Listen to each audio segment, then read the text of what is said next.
Assalamualaikum warahmatullahi wabarakatuh. Salam dan bahagia. Sebelumnya perkenalkan kami dari kelompok 1A Praktikum Proses Manufaktur. Di sini kami akan menjelaskan tentang kerja bangku yang meliputi peralatan kerja bangku dan teknik mengikir dan menggergaji. Assalamualaikum warahmatullahi wabarakatuh. Salam dan bahagia. Sebelumnya perkenalkan, saya Dinda Zulmariana, NIM 2019-01-2001 dari Prodi Teknik Industri A. Di sini saya akan menjelaskan sedikit tentang peralatan kerja bangku. Peralatan kerja bangku dalam proses kerja bangku membutuhkan berbagai peralatan. Peralatan kerja bangku adalah berbagai perkakas tangan yang digunakan dalam proses pekerjaan di atas meja kerja atau workbench.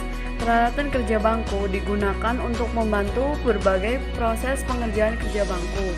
Pekerjaan kerja bangku ini terdiri dari konstruksi geometris. Dalam proses pembuatannya membutuhkan etos kerja dan teknik dasar agar hasil dan dapat dilanjutkan dalam proses mesin. Dalam bidang otomotif, peralatan kerja bangku banyak ditemukan dan memiliki peran penting dalam proses perbaikan dan perawatan kendaraan. Selanjutnya, pengertian peralatan kerja bangku. Peralatan kerja bangku adalah berbagai peralatan atau perkakas yang digunakan untuk membantu proses pekerjaan yang dilakukan di atas meja kerja. Terdapat berbagai macam kerja bangku yang sering ditemukan dalam bidang otomotif dan membutuhkan berbagai peralatan kerja bangku. Dalam penggunaan peralatan kerja bangku harus sesuai dengan fungsi dan prosedur. Hal ini bertujuan agar tidak terdapat kesalahan yang menyebabkan benda kerja menjadi kurang presisi dan tidak dapat diteruskan ke proses mesin. Oleh karena itu, dalam proses penggunaan peralatan kerja bangku diperlukan ketelitian dan kesabaran agar hasil kerja bangku dapat maksimal dan presisi sesuai dengan kebutuhan. Selain itu, dalam proses kerja bangku akan berjalan lama dibanding dengan menggunakan mesin. Selanjutnya, saya akan menjelaskan tentang macam-macam kerja bangku, yaitu ada beberapa macam pekerjaan yang tergolong dalam kerja bangku. Setiap pekerjaan memiliki fungsi dan tujuannya masing-masing. Yang pertama ada mengikir. Mengikir merupakan pekerjaan menyayat atau mengikis benda kerja sehingga benda kerja mencapai bentuk dan ukuran yang diinginkan.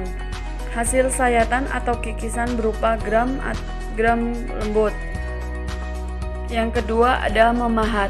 Memahat merupakan pekerjaan menyayat benda kerja agar ukuran dapat berkurang secara drastis. Selain itu, proses ini juga sering digunakan untuk memotong benda meskipun kurang efektif dan rapi. Yang ketiga ada menggergaji. Menggergaji merupakan pekerjaan yang digunakan untuk memotong benda kerja menjadi beberapa bagian atau ukuran yang diinginkan. Yang keempat ada menggambar. Menggambar merupakan pekerjaan untuk menggores atau memberikan tanda pada permukaan benda kerja untuk mempermudah pekerjaan selanjutnya.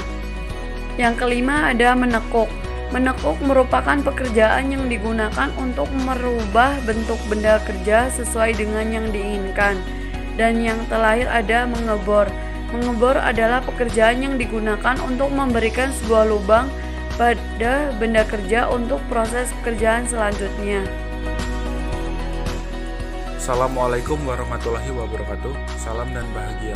Perkenalkan, nama saya Lili Yulianto, NIM 2019-01-2007 dari kelas Teknik Industri A. Adapun fungsi dari kerja bangku. Kerja bangku merupakan pekerjaan perkakas tangan yang digunakan untuk melakukan pembentukan, perbaikan dan perakitan yang sesuai dengan masing-masing fungsi peralatan tangan dengan mesin dan semua pekerjaan yang dilakukan di atas meja kerja atau workbench. Saya akan menjelaskan mengenai teknik mengikir.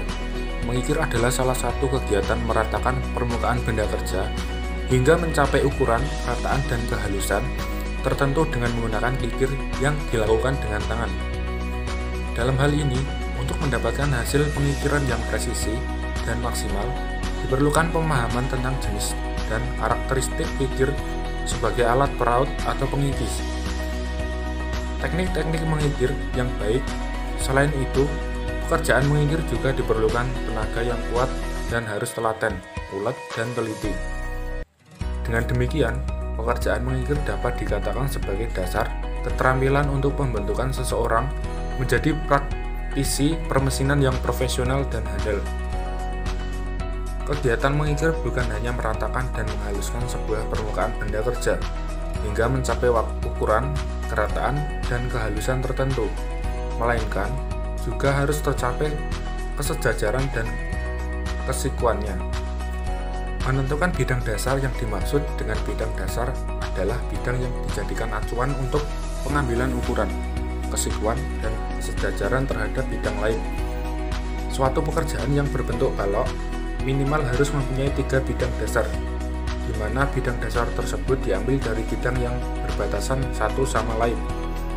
Karena fungsinya sebagai acuan terhadap bidang yang lain, maka bidang dasar harus rata dan mengikut satu sama lain.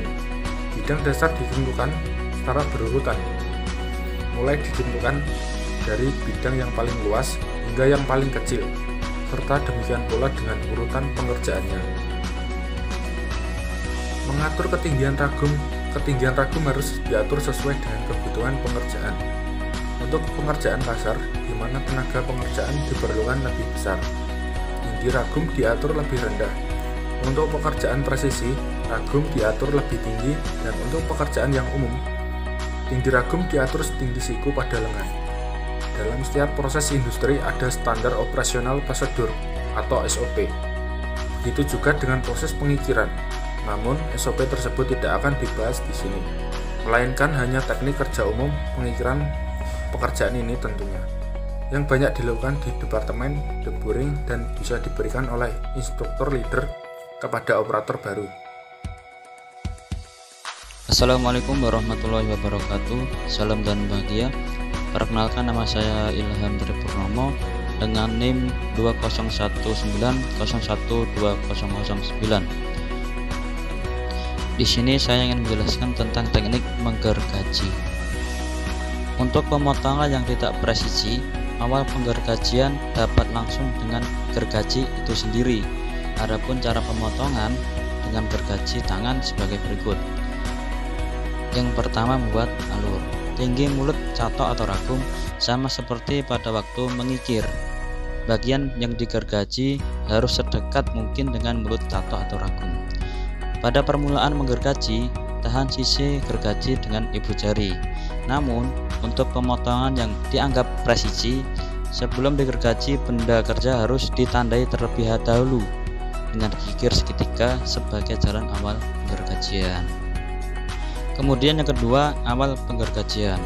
Sebagai awal penggergajian, kedudukan gergaji menyudut kurang lebih 15 derajat. Selanjutnya, gergajilah bagian sisi terlebih dahulu yang lambat laun sudutnya makin kecil. Yang ketiga, pemotongan benda kerja. Potonglah benda kerja pada bagian yang dekat dengan mulut catok atau ragum. Untuk pemotongan yang berat, tekanan gergaji cukup besar. Namun, untuk pemotongan yang berlurus hasilnya, tekanan gergaji harus ringan. Mulailah dari sisi depan dengan posisi gergajian menukik dengan kemiringan sedang.